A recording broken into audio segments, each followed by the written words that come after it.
আলিপুরদুয়ার জেলার বীরপাড়ার জয় বীরপাড়া চা বাগানের মধ্যেই প্রকাশ্যে বাচ্চার জন্ম দিল গর্ভবতী মা হাতি। ঘটনাস্থলে জলদাপাড়া ও জলপাইগুড়ির বন বিভাগের কর্মীরা। এর ফলে চা বাগানে সাত সকালে চাঞ্চল্য। কাজ বন্ধ হয়ে গেল এই চা বাগানে।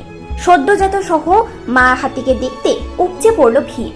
শাবক সহ মা হাতিকে জঙ্গলে ঢোকানোর চেষ্টা চালাচ্ছে বন দপ্তর। Bureau report, news prime Times.